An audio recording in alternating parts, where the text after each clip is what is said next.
ठीक है भाई, तो आज हम लोग को साइंस स्टार्ट करना है। साइंस में तुम्हारे देखो, बेसिकली साइंस में तुम्हारे टोटल 3 पार्ट्स हैं। ठीक, एक हो जाएगा फिजिक्स, एक हो जाएगा केमिस्ट्री, एक हो जाएगा बायोलॉजी। हम लोग बुक बंद कर दो, बुक बंद कर, उसका कोई यूज नहीं है, बुक बंद कर दो। ठीक है, बुक का यूज नहीं लगेगा। तो साइंस बेसिकली हम लोग उसको 3 पार्ट्स में कवर करने वाले हैं। एक हो जाएगा फिजिक्स, एक हो जाएगा केमिस्ट्री, एक हो जाएगा बायोलॉजी। बायोलॉजी में टोटल नंबर ऑफ चैप्टर है तुम्हारे 3। क्लियर? फिजिक्स में टोटल चैप्टर से 5 और केमिस्ट्री में टोटल चैप्टर से 4। कितना हो गया? 5 + 4 9, 9 और 3 12। चेक करो तो इंडेक्स 12 चैप्टर है कि नहीं है, या ज्यादा है? कितना टाइम माना रहता है?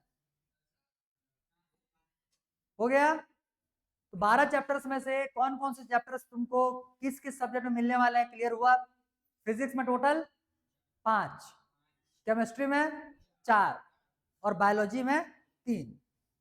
ठीक है, तो ठीक है भाई, आज हम लोग बायोलॉजी स्टार्ट करने वाले हैं। तो बायोलॉजी में सबसे पहला ध्यान से समझो, जो हम लोग को पढ़ने का तरीका होगा वो एनसीईआरटी का बुक जो तुम रखे हुए हो उसको तो तुम बिल्कुल भी मत खोलना, उसका यूज ही नहीं है यहाँ पे। क्लियर? हम लोग जितने भी टर्म्स आएंगे, तुम्हारे जितने भी टॉपिक्स होंगे पढ़ने के लिए, उसको हम लोग सेपरेटली अलग से कवर करेंगे। और एनसीईआरटी से मैं तुमको यहाँ पे ज्यादा ही लिखवाऊंगा, ज्यादा बताऊंगा। क्लियर? तो तुम्हारे कंटेंट जो रहेंगे वो अच्छे खासे हो जाएंगे। उसके लिए तुमको फिर किसी बुक पे डिपेंड होने का और कोई रिक्वायरमेंट नहीं है। जितने भी चीजों को मैं यहाँ पे बताते हुए चलूंगा, सभी के इमेजेस भी तुम्हारे लिए अवेलेबल है। ठीक, तो पहले हम लोग जो भी टॉपिक पढ़ना है, जो भी टॉपिक हमको पहले पढ़ना है, उसके लिए सबसे पहले हम लोग उस टॉपिक के बारे में जान लेंगे। उससे रिलेटेड जितने इमेजेस हैं पहले उनके लिए उनको देख लेंगे, फिर उसको एक एक करके नोट डाउन करेंगे। तो इसमें तुम्हारा याद भी हो जाएगा चीजें, उसके बारे में पता भी चल जाएगा कि एक्चुअल में होता क्या है, दिखता कैसे है। ठीक है, और तीसरा तुम्हारे पास नोट्स भी हो जाएगा, फिर बन जाएगा ये। इतना क्लियर हुआ? ठीक है भाई, तो आज हम लोग बायोलॉजी का चैप्टर स्टार्ट करने वाले हैं। सबसे पहला चैप्टर तुम्हारे बायो में, बुक के हिसाब से देखोगे तो कौन सा नंबर का चैप्टर आएगा? May be 5th। ठीक, लेकिन अगर सेपरेटली हम लोग पढ़ेंगे बायो को, तो बायो का तुम्हारा पहला चैप्टर हो जाएगा। पहला चैप्टर क्या है? The fundamental unit of life. ठीक है, क्या हो जाएगा? The fundamental unit of life. लगाओ हेडिंग लगाओ।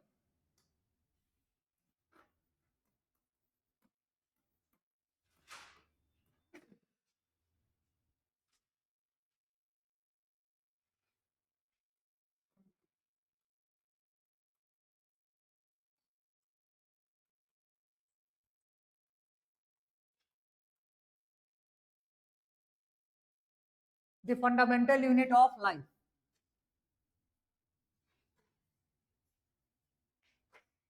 ठीक, देखो ये जो चैप्टर है इसमें लाइफ के फंडामेंटल यूनिट के बारे में डिस्कशन के लिए बोल रहा है।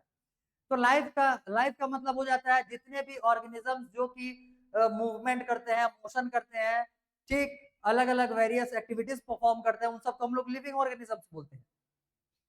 लिविंग ऑर्गेनिजम्स जो है, जितने भी टाइप के लिविंग ऑर्गेनिजम्स तुमको देखने के लिए मिलेंगे, सभी का एक बेसिक यूनिट होता है जिनसे वो मिल करके बने हुए रहते हैं। बेसिक यूनिट बोलने का मतलब बिल्डिंग ब्लॉक, मतलब किससे वो मिल करके बना हुआ है। जैसे बिल्डिंग्स होते हैं, जो घर होता है वो बेसिकली किससे बनता है? ईंटों से बनता है। जो ब्रिक्स होते हैं उनसे बनता है। तो किसी भी एक वॉल का या फिर बिल्डिंग का अगर बेसिक यूनिट लोगे तो क्या हो जाएगा उसका? ब्रिक, मतलब ईंट। Clear?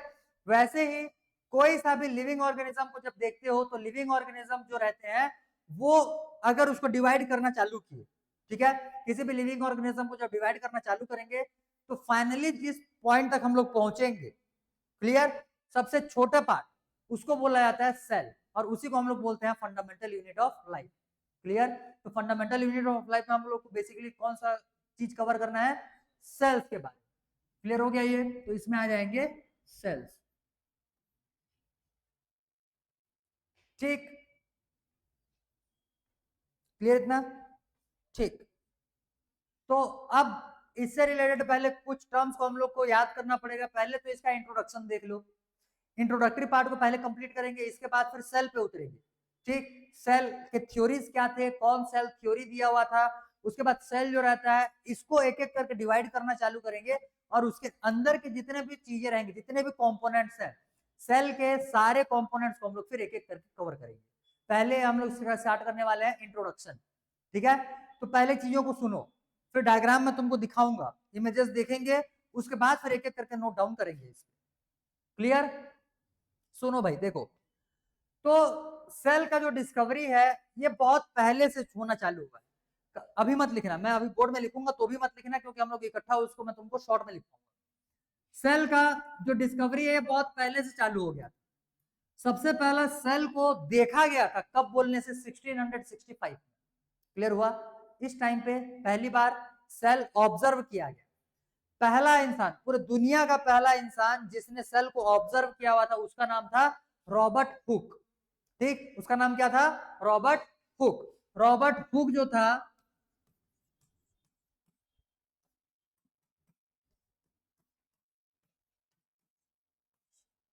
Robert Hooke, clear? Robert Hooke जो था, इसने अपना खुद का एक माइक्रोस्कोप बनाया। क्लियर? इसने अपना खुद का एक माइक्रोस्कोप बनाया, और उस माइक्रोस्कोप का यूज करते हुए इसने सबसे पहले प्लांट जो होता है, प्लांट का एक पार्ट होता है, प्लांट के भी बहुत सारे पार्ट्स होते हैं, कुछ पार्ट जो रहते हैं वो लिविंग होते हैं और कुछ पार्ट जो होते हैं वो डेड होते हैं। क्लियर? जैसे प्लांट का जो बाहर में जो सूखा हुआ छिलका होता है वो लिविंग होगा कि डेड होगा? डेड होता है। ऐसे ही प्लांट के बहुत सारे पार्ट जो रहते हैं वो डेड होते हैं। ये हम लोग देखेंगे अगले वाले चैप्टर, टिश्यू वाले चैप्टर, कि प्लांट का कौन सा पार्ट डेड होता है, कौन सा लिविंग होता है। क्लियर? नेक्स्ट चैप्टर में मैं तुमको पढ़ाऊंगा कि कॉर्क क्या होता है। ठीक, कॉर्क बोलने का मतलब प्लांट का ही ये एक पार्ट होता है, CORK, कॉर्क। प्लांट का क्या होता है? ये एक पार्ट होता है। और ये जो कॉर्क होता है ये डेड सेल से मिलकर के बना हुआ रहता है, मतलब डेड सेल का ये, डेड सेल से ये फॉर्म होता है। ठीक, तो कॉर्क सबसे पहला जब स्टडी किया गया था सेल को पता करने के लिए, तो कॉर्क का स्टडी किया गया था। बोलने का मतलब रॉबर्ट हुक ने सबसे पहला किसका स्टडी किया? कॉर्क का। कॉर्क लेकर के जब उसने अपने माइक्रोस्कोप से, इसका खुद का बिल्ड, सेल्फ बिल्ड माइक्रोस्कोप था, ठीक है, सेल्फ बिल्ड माइक्रोस्कोप था। और ये जो माइक्रोस्कोप था इसका जूम कैपेसिटी, मतलब मैग्निफिकेशन कितना प्रोवाइड करता था, अगर बोलोगे तो ये हो जाएगा 14x से लेकर के 14x से लेकर के 42x का ये जूम प्रोवाइड करता था। अब समझो, 14x या 42x जैसे यहाँ पे लिखा हुआ है, क्लियर? इसका मतलब होता है टाइम्स। ये 14 टाइम्स है, ये 42 टाइम्स है। क्लियर? जैसे मान लो कोई सा भी लेंस जो है वो 2x जूम प्रोवाइड कर रहा है, ठीक है? बोलने का मतलब वो ऑब्जेक्ट को डबल बना देगा, मतलब 2 टाइम्स उसका लार्जर साइज तुमको दिखाएगा। अगर 3x लिखा हुआ है, 3x बोलने का मतलब 3 टाइम्स लार्जर तुमको इमेज शो करने वाला होगा। सेम वैसे ही 14x बोल रहा है, बोलने का मतलब 14 टाइम्स ज्यादा बड़ा दिखाएगा ऑब्जेक्ट से लेकर के 42 टाइम्स ज्यादा दिखाएगा ऑब्जेक्ट। क्लियर? समझ में आई? ये तो ये इसका मैक्सिमम कैपेसिटी और ये इसका मिनिमम कैपेसिटी। कोई डाउट? सबसे पहला सेल का डिस्कवरी कौन किया है? Robert Hooke. कौन से सेल को देखा था इसने? डेड सेल को। किसमें देखा था? कॉर्क में देखा था। किसमें देखा था? कॉर्क में। क्लियर? कॉर्क में सबसे पहला इसने डेड सेल ऑब्जर्व किया हुआ है।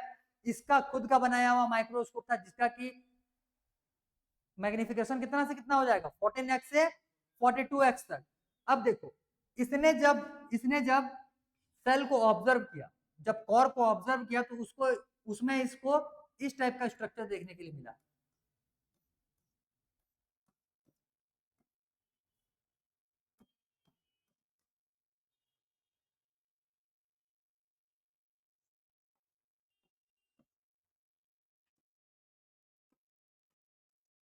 इस टाइप से उसको यहाँ पे स्ट्रक्चर देखने के लिए मिला, ठीक है? तो इस टाइप से ये तुमको किस टाइप से, वो क्या बोलना चाहिए, हाँ, हेक्सागोनल शेप में तो है ही है, लेकिन एक ये बी हाइव जैसा दिख रहा है कि नहीं, मधुमक्खी के छत्ते के जैसा। ठीक, तो उस टाइप का उसको अपीयर, अभी उसका एक्चुअल इमेज भी देखेंगे कि वो दिखता कैसे माइक्रोस्कोप में, वो दिखता कैसे है कॉर्क, वो भी देखेंगे। क्लियर हो गया ये? तो ये पहले सेल का डिस्कवरी का पहला डिस्कवरर हो गया कंप्लीट। कौन था पहला डिस्कवरी करने वाला? Robert Hooke. कब डिस्कवर किया था? 1665 में। क्लियर? किसमें से डिस्कवर किया था? अपने खुद के बनाए हुए माइक्रोस्कोप से। इसका भी इमेज अभी देखेंगे, ठीक है?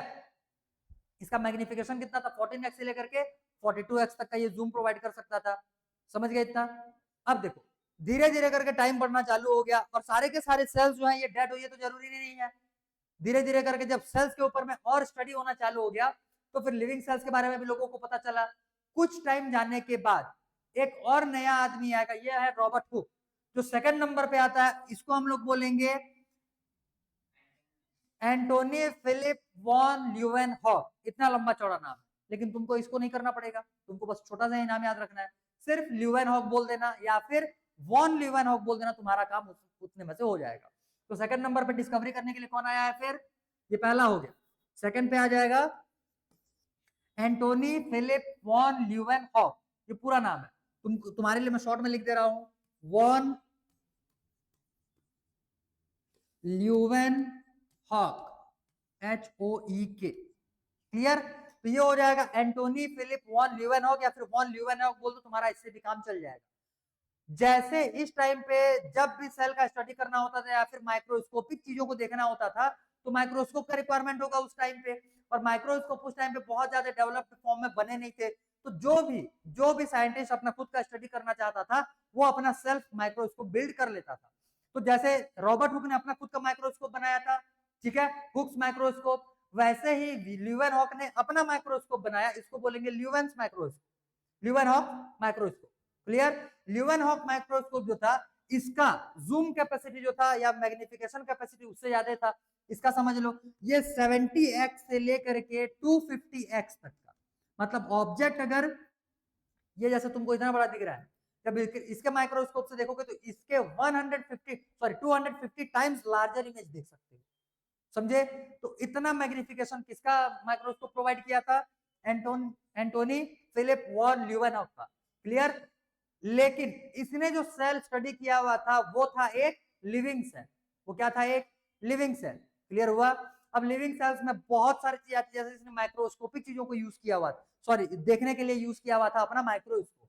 क्लियर? बहुत छोटे छोटे tiny tiny living cells, spermatozoa बोलेंगे, प्रोटोजोआ बोलेंगे, और हाँ हाँ, ये बहुत सारे अलग अलग ऑर्गेनिजम्स का इसने स्टडी किया हुआ था लिविंग सेल के को जानने के लिए। इतना याद हुआ? इतना याद हो गया? सबसे पहला कौन आया? Robert Hooke. कब आया था? 1665 में।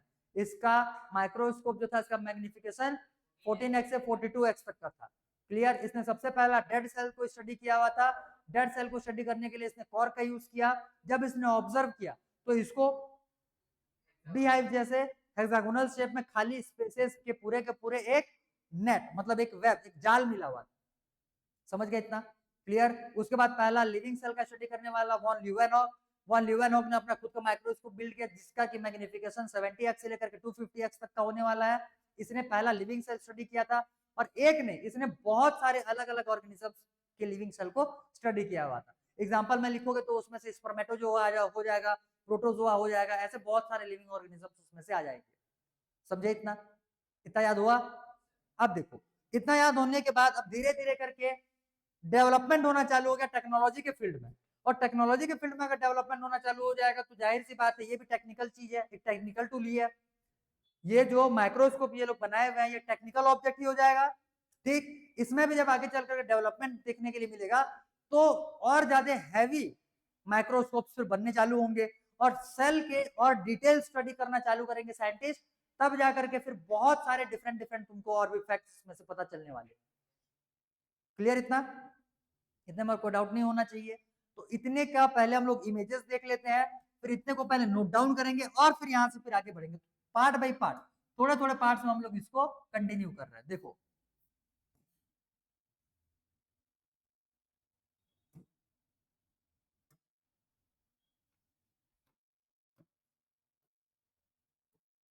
देखो सबसे पहला ये है रॉबर्ट हुक। क्लियर? ये बुक अगर रेफरेंस बुक्स वगैरह पर देखोगे तो यही इमेज तुमको वहां पे देखने के लिए मिलेगा, रॉबर्ट हुक। क्लियर? इसका टाइम भी दिया हुआ है, कब पैदा हुआ था? 1635 में, और इसका डेथ कब हुआ है? 1703 में। तो 1665 इसके बीच में आएगा ना। क्लियर? तो इसने क्या किया? 1665 में पहली बार डेड सेल को ऑब्जर्व किया हुआ था। देखो ध्यान से, जब इसने डेड सेल को ऑब्जर्व किया तो इसका माइक्रोस्कोप बनाया हुआ जो था वो ये था, ये उसका क्या हो जाएगा? माइक्रोस्कोप। क्लियर? देखो ध्यान से, इस माइक्रोस्कोप के बारे में इसका फिर रियल इमेज बताऊंगा, इसका रेप्लिका बनाया गया। देखो ध्यान से, यहाँ पे तुमको ये फ्लेम दिख रहा होगा, इसके बाजू में एक डब्बा दिख रहा है, ये जो फ्लेम है, ये जो फ्लेम है इसके बाजू में एक डब्बा दिख रहा है, ये है फ्लेम को ऑयल प्रोवाइड करने के लिए स्टोरेज, ठीक है, इसमें ऑयल भरा जाता है, तो ये फ्लेम, ये जो दिया है ये जलेगा वहां पे फिर, ठीक है। यहाँ पे देखो ये एक बड़ा सा गोला दिख रहा होगा तुमको, ये एक बड़ा सा गोला दिख रहा है, यहाँ पे एक और छोटा सा गोला दिख रहा है। तो ध्यान से समझो, पहले के टाइम पे तो लेंसेज इतने ज्यादा बने नहीं थे, अब तो ग्लास के लेंसेज देखने के लिए मिलते हैं। तो पहले लेंस को फॉर्म करने के लिए किए क्या थे इन लोगों ने, एक बड़ा सा गोला ले लिया और उसमें पानी भर दिया, तो वो कैसा बिहेव करेगा, एक लेंस के जैसा बिहेव करेगा, ठीक, और एक जगह फोकस करेगा फिर वो। तो इस टाइप से दो लेंसेज बनाए, एक लेंस हो गया ये, दूसरा लेंस हो गया ये। अब ये लेंस क्या कर रहा है, ये लेंस, ये जो फ्लेम है, इस फ्लेम को फोकस करेगा इस वाले पॉइंट पे, इस वाले पॉइंट पे, ये जो ब्लैक कलर में तुमको दिख रहा है, और यहीं पे उस ऑब्जेक्ट को रखते हैं जिसको कि ऑब्जर्व करना होता है, ठीक। उसके बाद फिर ये है देखने वाला तुम्हारा टूल, इसमें दो लेंसेज लगे हुए रहते हैं, एक लेंस लगा हुआ रहता है यहाँ ऑब्जेक्ट के पास में, और दूसरा लेंस लगा हुआ रहता है आंख के पास में जहां से उसको देखते हैं, क्लियर। जो लेंस ऑब्जेक्ट के पास में रहता है इसको बोलते हैं ऑब्जेक्टिव लेंस, इसको क्या बोलते हैं, ऑब्जेक्टिव लेंस। और जिस लेंस को आंख के पास में रख करके ऐसे देखते हैं, उस लेंस को जो आंख के पास में होता है उसको बोलते हैं आईपीस, उसको क्या बोलते हैं, eyepiece, clear, eyepiece, objective lens, समझे इतना। अब इसका देखो रियल इमेज, ये है उसका एक रेप्लिका, देखो ध्यान से, दिख रहा होगा, क्लियर दिख रहा है, क्लियर। देखो ये है तुम्हारा स्टोरेज, जहां पे ऑयल वगैरह कुछ भरा जाएगा, यहाँ पे एक छोटा सा तुमको डंडी दिख रहा है, वहां से बाती निकाला जाएगा जिसमें कि थ्रेड वहीं से निकाले जाएंगे जिसमें आग लगाते हैं। फिर ये देखो ये पानी जैसे तुमको एक गोला दिख रहा है, इसमें कुछ लिक्विड भरा हुआ है, और एक ये तुम्हारा छोटा सा, ठीक। जब यहाँ पे जो लाइट होता है, जो लैंप होता है, जब वो बर्न होता है तो उसके फोकस को, उसके जो लाइट रेज रहेंगे उसको इस स्पेसिफिक, इस वाले ये गड्ढा दिख रहा है ना एक तुमको, इसमें उसको ला करके कंसंट्रेट कर देगा, सारे लाइट्स को इसमें ये फोकस कर देगा, ठीक। जिस ऑब्जेक्ट का स्टडी करना हुआ रहता है उसको भी इसी के ऊपर, जैसे ये जो कीला निकला हुआ है, जो दिख रहा है तुमको नेल निकला हुआ, इसी के ऊपर में उसको रख देते हैं, छोटा सा ही तो ऑब्जेक्ट होगा, ठीक, इसी के ऊपर में उसको रख देते हैं, यहाँ से लाइट आता है, फिर जब इससे उसको देखते हैं तो वो मैग्नीफाई होकर के दिखता है, समझे। ये किसका माइक्रोस्कोप है, रॉबर्ट हुक का माइक्रोस्कोप, क्लियर।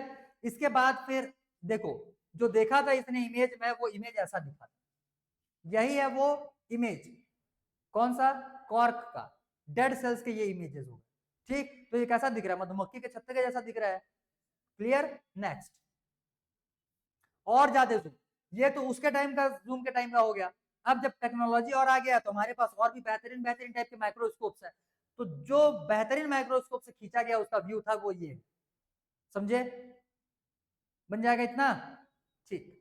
देखो नेक्स्ट, ये है Antonie Philip von Leeuwenhoek, clear, von Leeuwenhoek.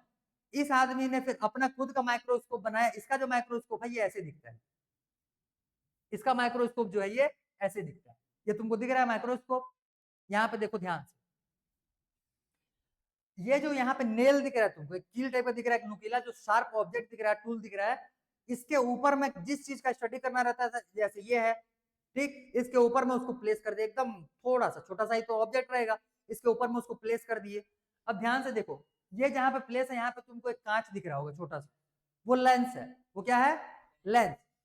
अब इसको पकड़े इस टाइप से, और इसके पीछे में आंख से उसको देखा जाए, इसके पीछे ऑब्जेक्ट यहाँ सामने में रखा हुआ है, ये हो गया ऑब्जेक्ट रखने के लिए प्लेस, यहाँ पे आ जाएगा लेंस, और ऐसे करके मैं यहाँ साइड से उसको देखूंगा, जब देखेंगे तो ये जो ऑब्जेक्ट रहता है ये बहुत ज्यादा मैग्नीफाई होकर के दिखता है, क्लियर। इसका और एक्चुअल इमेज देखो कैसे दिखेगा, ये इस टाइप से देखते हैं, दिख रहा है ये तुमको, ठीक। सामने में कोई सा भी एक लाइट सोर्स रख दिया जाएगा, पीछे में ऐसे करके उसका माइक्रोस्कोप पकड़ेगा, वहां पे ऐसे एक नेल या एक नुकीला ऐसा ऑब्जेक्ट है, इसके ऊपर में ऑब्जेक्ट रखा हुआ है, और इसके सामने में क्या है, लेंस, और लेंस से जब उसको देखते हैं तो फिर वो तुमको मैग्नीफाइड वर्जन उसका देखने के लिए मिलने वाला, बन गया, समझ में आ गया, ये बन जाएगा। नेक्स्ट, अब देखो ये जो एक्चुअल में दिखता कैसे, ये है वो तुम्हारा वॉन ल्यूवेनहॉक का माइक्रोस्कोप, समझो ध्यान से। इसको एडजस्ट करने के लिए देखो यहाँ पे ये स्क्रू टाइप का बनाया गया है ताकि वो ऊपर और नीचे हो, ठीक। तो जब इसको स्क्रू को घुमाते हैं तो ये ऊपर नीचे इसको एडजस्ट करना रहता है, एडजस्ट करने के बाद उसके ऊपर में फिर प्लेस कर दिया जाएगा उस ऑब्जेक्ट को जिसका की स्टडी करना है, क्लियर। और इसके ऑपोजिट साइड से, बोलने का मतलब पीछे साइड से, उसको आंख से उसको देखा जाएगा, क्लियर? ठीक, तो ये हाँ वो दिखता है जूम, वो लेंस जो है वो जूम करके दिखता है। वो लेंस मैग्नीफाइंग ग्लास देखे हो कि नहीं देखे हो? वो जो मैग्नीफाइंग ग्लास आता है जिसमें कि किसी ऑब्जेक्ट को बड़ा देखने के लिए यूज करते हैं, उसको देखे हो ना? देखे हो? बस वही तो है, ये बीच में ये जो लेंस लगा हुआ है वो मैग्नीफाइंग ग्लास ही लगा हुआ है। हाँ, बढ़ाएंगे तो फिर वो लेंस को और मॉडिफाई करना पड़ेगा। ठीक है, ये इस साल नहीं, उसको हम लोग पढ़ेंगे अगले साल, नेक्स्ट ईयर, जब वहां पे लाइट रिफ्लेक्शन एंड रिफ्रैक्शन पढ़ना होगा, वहां पे मैं तुमको बताऊंगा कि किसी भी लेंस के पावर को कैसे बढ़ाया जाता है। ठीक है, या किसी भी लेंस का पावर जो है वो किन किन चीजों पे डिपेंड करता है। अभी तो लेंस के बारे में नहीं पता है, अगले साल पूरे लेंस के बारे में डिटेल देखेंगे, लेंस क्या होता है, उसके कौन कौन से पार्ट्स होते हैं, किस पार्ट को क्या बोला जाता है। क्लियर? तो नेक्स्ट ईयर तुमको अच्छे से क्लियर होगा, और वहां पे फिर देखेंगे कि लेंस जो रहता है ये ऑब्जेक्ट को मैग्नीफाई कैसे करता है। इतना समझ में आ गया? इतने में कोई डाउट नहीं? ठीक, तो ये हो जाएगा उसका 3D इमेज वॉन ल्यूवेनहॉक के माइक्रोस्कोप। अब देखो, अब क्या हुआ, धीरे धीरे करके जब डेवलपमेंट होना चालू हो गया तो माइक्रोस्कोप भी बहुत बेहतरीन बेहतरीन तरीके से बनना चालू हो गया। बेसिकली माइक्रोस्कोप्स को हम लोग दो टाइप से क्लासिफाई करते हैं, माइक्रोस्कोप्स को दो टाइप से क्लासिफाई किया जाता है। पहले वाले माइक्रोस्कोप का जो टाइप है इसको हम लोग बोलते हैं लाइट माइक्रोस्कोप या फिर कंपाउंड माइक्रोस्कोप, दोनों उसी के नाम है। क्या बोलेंगे? लाइट, LIGHT, और कंपाउंड माइक्रोस्कोप, ये वही माइक्रोस्कोप है। ठीक है, ये साइज में छोटा होता है, इतना बड़ा माइक्रोस्कोप होगा, देखे भी हुए रहोगे। ब्लड टेस्ट वगैरह के लिए कभी गए हो क्या? गए हो? तो ब्लड टेस्ट जब करते हैं वहां पे यही माइक्रोस्कोप रखा हुआ रहता है। तुम्हारे स्कूल्स वगैरह में भी अगर जाओगे लैब में तो यही माइक्रोस्कोप देखने के लिए मिलेगा वहां। क्लियर? इसमें भी दो टाइप का वर्जन तुमको देखने के लिए मिल रहा है। देखो, एक इसमें वायर लगे हुए हैं। क्लियर? इसमें किसी भी टाइप का तुमको वायर का यूज नहीं किया गया है, इसमें सिर्फ और सिर्फ तुमको गियर्स और ऐसे स्क्रूज वगैरह ही देखने के लिए मिलेंगे एडजस्ट करने के लिए। ठीक है, इसमें इसमें तुमको ये वायर देखने के लिए मिल रहा है। ये लाइट माइक्रोस्कोप या फिर कंपाउंड माइक्रोस्कोप ही है, लेकिन ये उसका इलेक्ट्रॉनिक वर्जन, इलेक्ट्रिसिटी से चलेगा। ठीक, इसमें बहुत ज्यादा, इसमें बकायदा, जैसे ये तो आईपीस हो गया, इसमें कहीं पे स्क्रीन भी लगा हुआ रह सकता है। यहाँ पे कहीं तुमको यूएसबी पोर्ट दिखेगा जहां से तुम उसका कनेक्शन ले सकते हो किसी बड़े स्क्रीन में किसी उस ऑब्जेक्ट को देखने के लिए। क्लियर? समझे इतना? जैसे कंप्यूटर स्क्रीन में अगर मान लो देखना है तो कंप्यूटर स्क्रीन में इसको अटैच कर देंगे, अटैच होने के बाद फिर जो भी ऑब्जर्व यहाँ पे किया जाएगा वो सारा का सारा कहाँ पे रिफ्लेक्ट होगा? कंप्यूटर के स्क्रीन पे। क्लियर?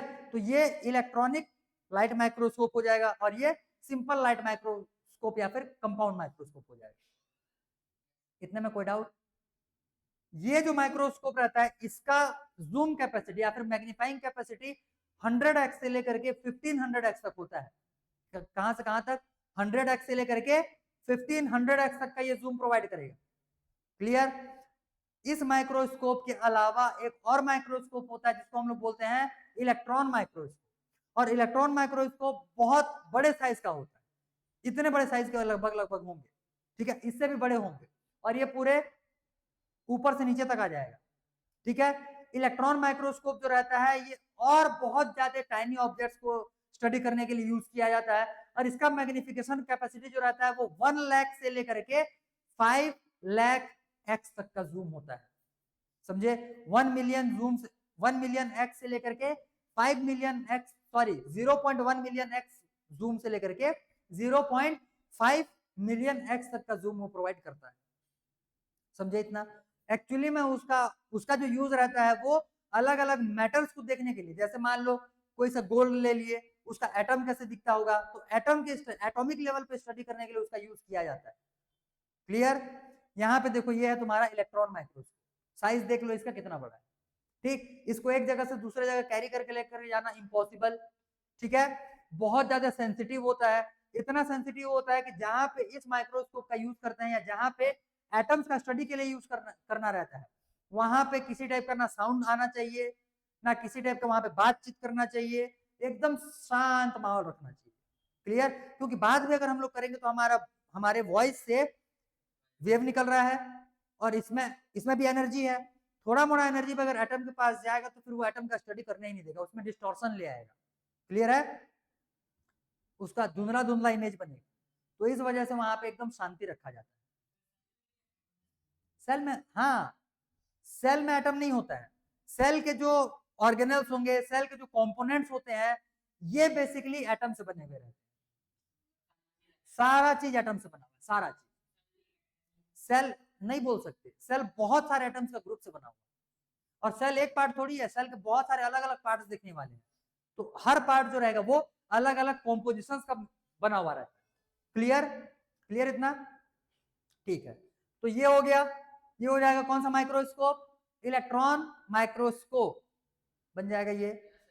देखो नेक्स्ट, ये है, देखो इलेक्ट्रॉन माइक्रोस्कोप का और थोड़ा सा बढ़िया व्यू दिख रहा है।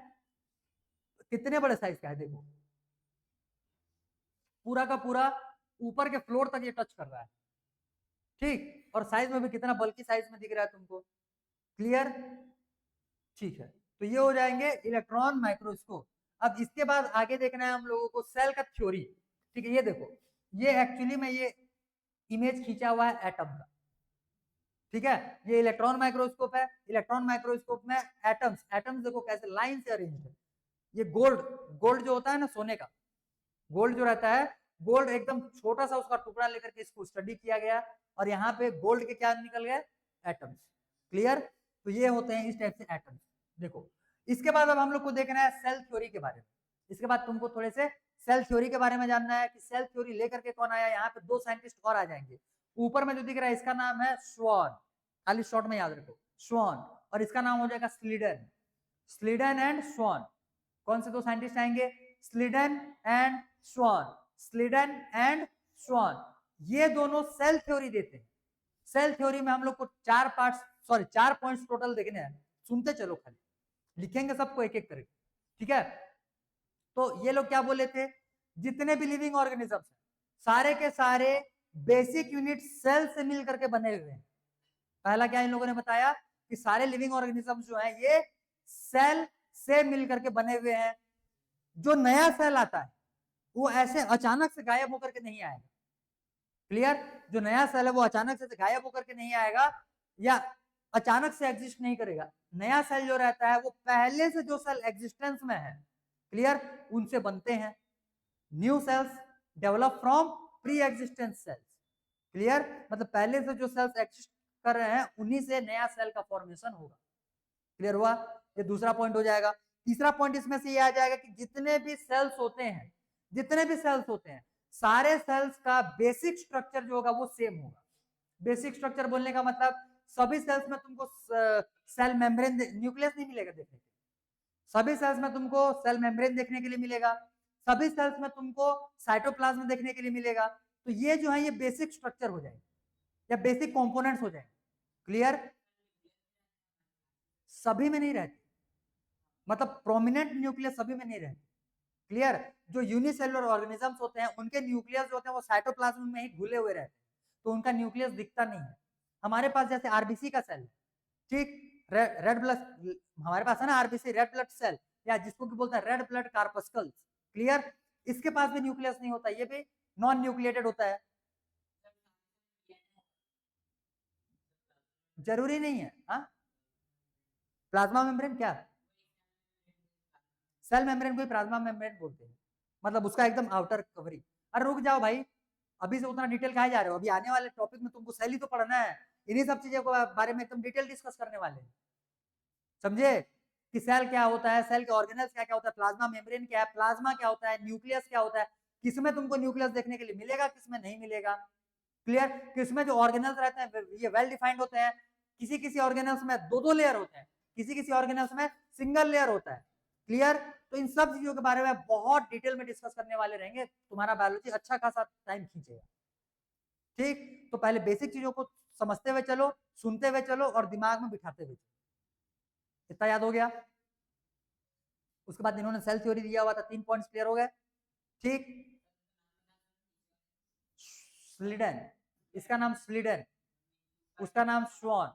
श्वान लिख रहा हूं, स्पेलिंग देखो,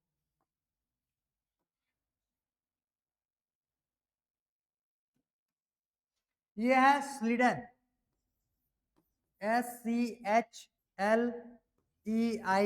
SCHWANN, ये हो गया स्लीडन। क्लियर, इसका नाम है Schwann, SCHWANN, Schwann, Schleiden and Schwann. Clear, क्या दिया था इन लोगों ने? सेल थ्योरी दिया था। क्या दिया था? सेल थ्योरी दिया था। ठीक, टोटल 4 पॉइंट्स इसमें से तुमको कवर करने हैं, 3 पॉइंट्स हम लोगों ने देख चुका। ठीक, 3 पॉइंट्स देख चुके। क्लियर, फोर्थ पॉइंट इसका क्या है समझो। जितना भी किसी एक ऑर्गेनिज्म का किया हुआ काम होता है, जैसे मैं यहाँ पे भी हूँ, ठीक है, मैं यहाँ पे चल फिर रहा हूँ, तुमको पढ़ा भी रहा हूँ, तो मैं यहाँ पे कुछ एक्टिविटी परफॉर्म कर रहा हूँ यहाँ पे। तो ये जितना भी एक्टिविटी मैं यहाँ पे परफॉर्म कर रहा हूँ, वो मेरे बॉडी के जितने भी सेल्स हैं, सभी के एक्टिविटीज का वो सब है। सभी के एक्टिविटीज का वो क्या हो जाएगा? सब। सारे सेल्स के सारे एक्टिविटीज को जब जोड़ दोगे तो वो क्या बन जाएगा? मेरे बॉडी का एक्टिविटी बन जाएगा। जैसे मेरा ये हाथ मैं ऊपर नीचे कर रहा हूँ, ठीक है, तो ये हाथ जब मैं ऊपर नीचे कर रहा हूँ तो हाथ के जितने सेल्स हैं सारे के सारे काम कर रहे होंगे, सारे के सारे अपने अपने काम कर रहे होंगे, और सभी के काम को जब मिलाएंगे तो फिर वो क्या बन जाएगा? मेरा हाथ का एक्टिविटी बन जाएगा, यहाँ मेरे हाथ का फंक्शन बन जाएगा। क्लियर, तो फोर्थ पॉइंट क्या है? फोर्थ पॉइंट है all the activities of a body या फिर all the activities of an organism is sum total of the activities of the cells. Clear, समझे? तो टोटल सेल थ्योरी कितने पॉइंट्स हैं? 4 पॉइंट्स। क्लियर, अब समझो सेल थ्योरी के बेसिस पे अब तो सेल भी डिस्कवर हो चुका है, सेल्स कैसे दिखते हैं, क्या होते हैं, क्या है कैसा, सब पता चल चुका है।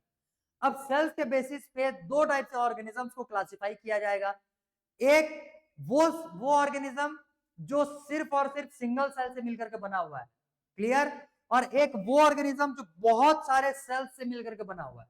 तो सिंगल सेल से बने हुए ऑर्गेनिज्म को हम लोग बोलते हैं यूनिसेल्युलर ऑर्गेनिज्म। क्लियर, और जो बहुत सारे सेल से मिलकर के बना हुआ रहता है उसको हम लोग बोलते हैं मल्टीसेल्युलर ऑर्गेनिज्म। क्लियर, ये हम लोगों ने ऑर्गेनिज्म का टाइप बताया है, सेल के टाइप जो है वो अलग है। ठीक, सेल्स के टाइप जो है वो अलग है। सेल्स के टाइप्स बोलने का मतलब एक सेल का टाइप होता है प्रोकैरियोटिक सेल, एक होता है यूकैरियोटिक सेल, उसको हम लोग बाद में देखेंगे। पहले अभी हम लोग ने क्या देखा यहाँ पे? Types of organism on the basis of number of cells. Single cell से बना हुआ ऑर्गेनिज्म है तो यूनिसेलुलर ऑर्गेनिज्म, बहुत सारे सेल से मिलकर बना हुआ है तो मल्टीसेलुलर ऑर्गेनिज्म। यहां तक में कोई डाउट है? नहीं है? नहीं है ना? याद हो गया? अब लिखें कि कल लिखोगे? लिख लेंगे, ठीक, आज लिख लेते हैं ना तो कल तक फिर भूल जाओ।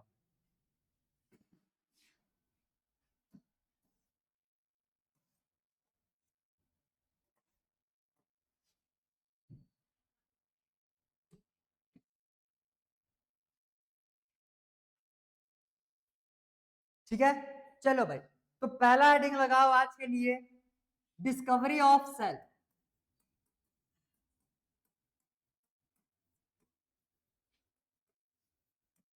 Discovery of cell. क्लियर, पहला पॉइंट, सबसे पहला डिस्कवरी हम लोग देखेंगे, कौन डिस्कवर किया हुआ है? Robert Hooke.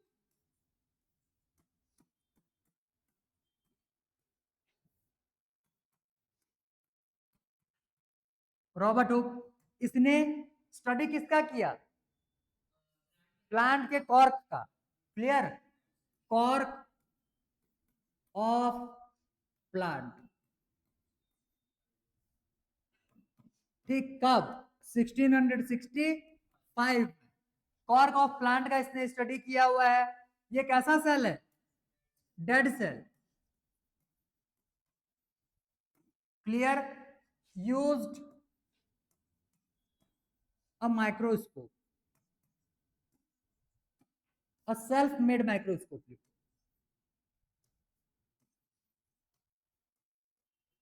Self made microscope,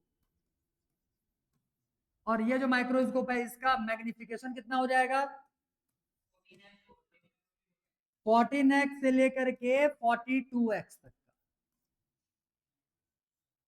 ठीक है, ये हो जाएगा इसका मैग्निफिकेशन। चलो भाई, ये हो गया पहला नंबर का। अब एक चीज याद रखना, डेड सेल्स देख रहा है, कॉर्क देखा हुआ है, प्लांट सेल जो ऑब्जर्वेशन इसका हुआ था उसमें इसने, अच्छा उतना डिटेल मत लिखो, इतना ही लिखो, इतना ही लिखो। हो गया क्या? Done. Next second number discovery कौन किया हुआ है? एंटोनी फिलिप वॉन ल्यूवेनहॉक, खाली वॉन ल्यूवेनहॉक लिखो, वॉन ल्यूवेनहॉक। क्लियर? इसका ईयर वगैरह, उसका भी ईयर नहीं याद रखोगे तब भी चल जाएगा, ईयर तुम्हारे से कोई लेना देना नहीं है। वॉन ल्यूवेनहॉक, इसने क्या देखा था? Study first living cells, studied first living cell. ठीक, लिविंग सेल। क्लियर? तो इसने प्रोटोजोआ, स्पर्मेटोजोआ, बहुत सारे अलग अलग ऑर्गेनिजम्स का लिविंग सेल स्टडी किया हुआ था। इसने भी use a self made microscope, इसने भी सेल्फ मेड माइक्रोस्कोप ही यूज किया है।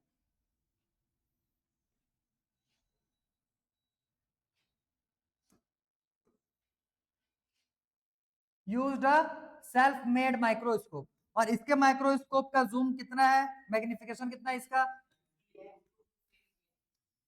70x से लेकर के 250x तक, 70x से लेकर के 250x तक। क्लियर? बस इन दोनों के तुमको बस नाम याद रखने थे, और बाकी ज्यादा डिटेल इसमें से हम लोग और नहीं करने हैं। नेक्स्ट अगला लगाओ, instrument used to study sales.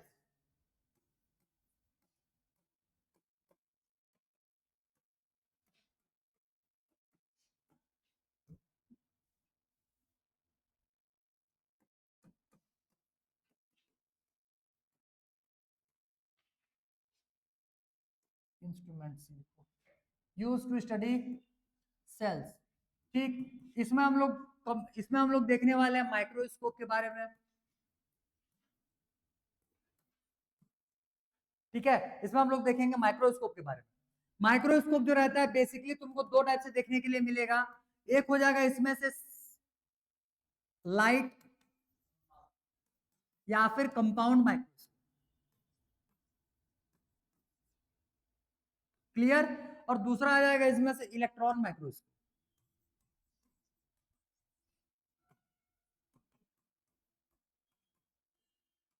एक हो जाएगा लाइट या फिर कंपाउंड माइक्रोस्कोप, और दूसरा हो जाएगा इसमें से इलेक्ट्रॉन माइक्रोस्कोप। क्लियर?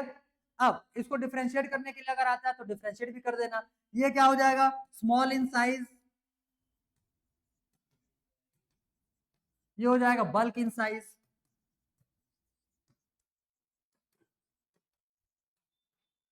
इसका मैग्निफिकेशन कैपेसिटी लिख लो, ये इसका मैग्निफिकेशन हो जाएगा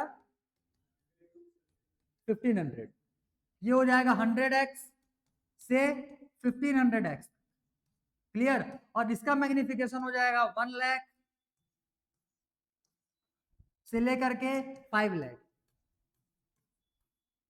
एक्स जूम। ठीक, ये इन दोनों के क्या हो जाएंगे? अब देखो, ये स्मॉल इन साइज होने की वजह से इजी टू कैरी हो जाएगा। ठीक, और ये क्या हो जाएगा? इम्पॉसिबल टू कैरी है, समझ। ठीक है, एक जगह से दूसरे जगह लेकर के जाना ये इम्पॉसिबल है लगभग लगभग। हाँ हाँ,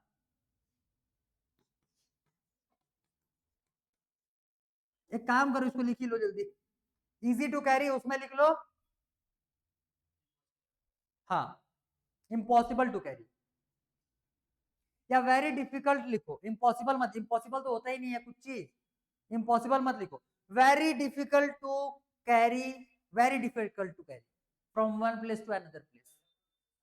साइज हो गया क्या? तो ये हम लोगों ने इसके लिए 3 पॉइंट्स देख लिया। माइक्रोस्कोप इतने में तुम्हारा कंप्लीट हो गया।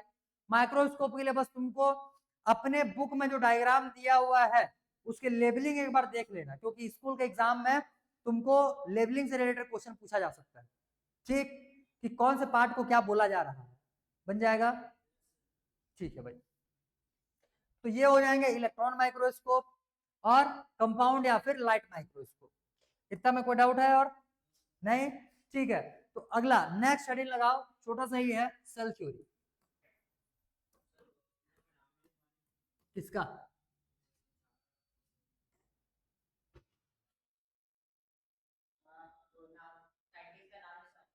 किसके? 4 साइंटिस्ट नहीं है गधे, साइंटिस्ट 2 ही है, और 4 पॉइंट्स में उन लोगों ने सेल थ्योरी दिया हुआ है। ठीक, तो इसमें लिखना सेल थ्योरी गिवन बाय, कौन दिया था? स्लीडन एंड श्वान। किसका? इनका? इनका पूरा नाम जान के करोगे क्या? वो तुम्हारे काम का ही नहीं है। बस तुमको ये 2 वर्ड से याद रखना है, एक हो जाएगा स्लीडन, दूसरा हो जाएगा श्वान। समझो, पैदल ये 11th की क्लास का है, एनसीईआरटी में ये नाम भी नहीं मिलेगा तुमको। ठीक, तो इतने ज्यादा नाम तुमको देखने के लिए नहीं मिलेंगे। हम लोग उतने ही फैक्ट्स देखेंगे जितना मैं तुमको यहाँ पे याद करवा लूं, समझे? एक्स्ट्रा ज्यादा और इससे करने की कोशिश मत करना, क्योंकि ये मैं तुमको 11th के भी कुछ टर्म्स यहाँ पे समझा रहा हूँ। ठीक, ये सब 11th के भी सिलेबस के से भी रिलेटेड है। गिवन बाय स्लीडन एंड श्वान। ठीक, सेल थ्योरी कौन दिया है? स्लीडन एंड श्वान। तो थ्योरीज क्या क्या थे? नंबर से लिखते चलो। थ्योरी, पहला नंबर क्या है? All organisms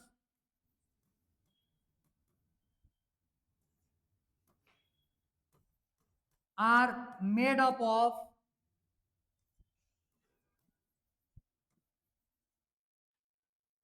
fundamental unit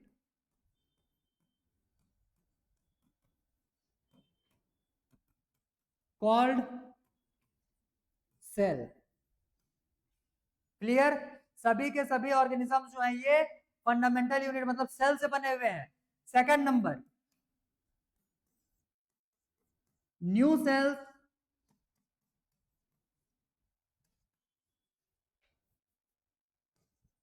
arise from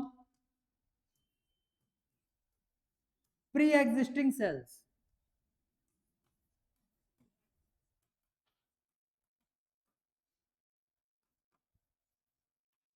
समझो, देखो अब ध्यान से यहाँ पे, जैसे मान लो ये हो जाएगा एक cell. Clear?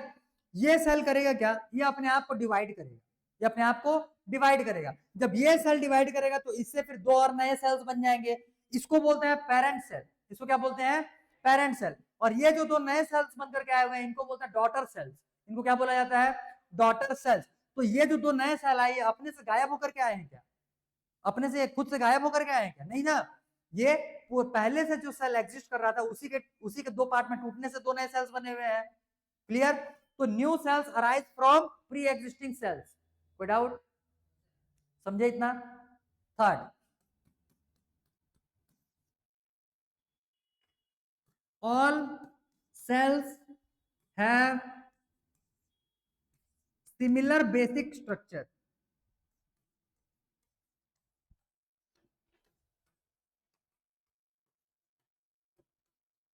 Clear? All cells have similar basic structure. सभी के लगभग सेम तुमको बेसिक स्ट्रक्चर्स देखने के लिए मिलेंगे। ये क्लियर हुआ? ठीक, अब ये जो पॉइंट है इसको हम लोग आगे में और ज्यादा डिटेल में देखेंगे। नेक्स्ट, फोर्थ नंबर, ये तो ऑल सेल्स। अब अगला क्या हो जाएगा? द फंक्शन या activity of a body. The activity of a body is the sum total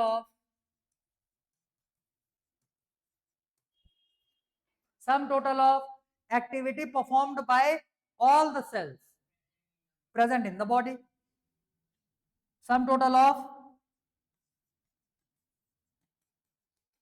activities performed by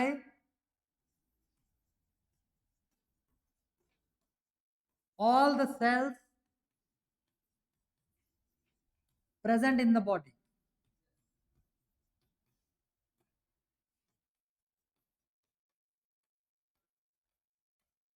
clear? तो टोटल कितने पॉइंट्स हो गए? 4 पॉइंट्स। ये है तुम्हारा सेल थ्योरी। समझ में आया? अगर एग्जाम में सेल थ्योरी लिखने के लिए आया, चारों के चारों चिपका के भागाना। किसमें? विर्सो, वो रॉबर्ट विर्सो है, उसने सेल थ्योरी का और भी बहुत सारे कुछ दिया हुआ था। बहुत ज्यादा डिटेल मत जाओ, इतना ही देखो। ठीक, उनके बारे में जब आएगा आगे मैं तुम्हें बताते चलूंगा कि उनका कहाँ पे क्या यूज था या क्या उन्होंने डिस्कवर किया था, उसको हम लोग आगे में देखेंगे। बन जाएगा ये इतना।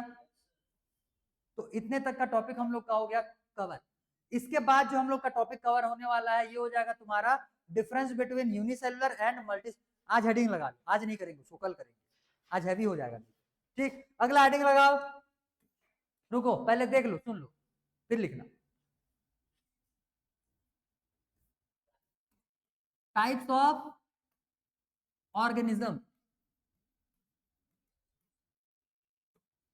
on the basis of number of cell, on the basis of number of cells। यहां से दो टाइप से हम लोग ऑर्गेनिजम्स को डिवाइड करने, सॉरी क्लासिफाई करेंगे। एक हो जाएगा यूनिसेल्युलर और एक हो जाएगा इसमें से मल्टी सेल्युलर। ठीक, यूनिसेल्युलर ऑर्गेनिज्म जो होते हैं ये इनके पास क्या होगा, made up of only one cell. सिर्फ मैं शॉर्ट में लिख रहा हूं यहाँ पे वन सेल, और यहाँ पे क्या हो जाएंगे, नंबर ऑफ सेल्स।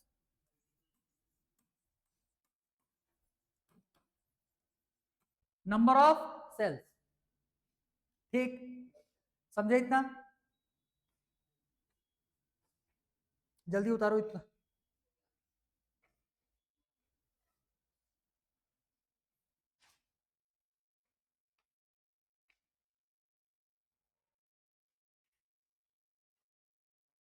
हो गया। अब देखो यूनिसेल्युलर और मल्टीसेल्युलर के बीच में कल हम लोग डिफरेंशिएट करेंगे। ठीक है, चलो बस हेडिंग लगा लो, डिफरेंस बिटवीन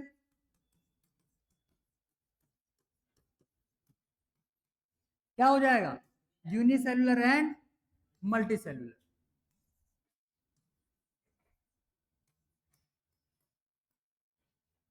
यूनिसेल्युलर और मल्टीसेल्युलर। ठीक है, कल हम लोग इनको डिफरेंशिएट करेंगे। क्लियर?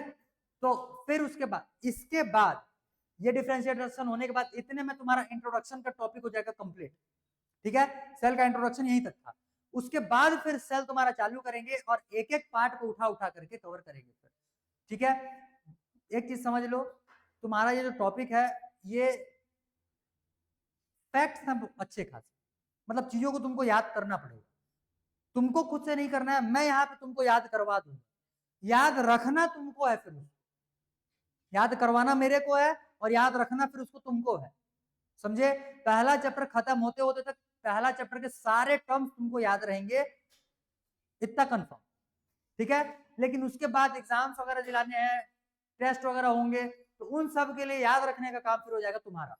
इसीलिए नोट्स को अपना इतना बेहतरीन बनाओ, कोई सा भी एग्जाम हो, चाहे स्कूल का टेस्ट हो, चाहे कोचिंग का टेस्ट हो, या फिर कोचिंग स्कूल का फाइनल एग्जाम हो रहा, बस एक बार अपना खुद का नोट्स देखो तो सारे के सारे क्लासेस जो रहे तुम्हारे दिमाग में घूमना चालू हो जाए। ठीक, चलो भाई ठीक है, आज के लिए इतना ही।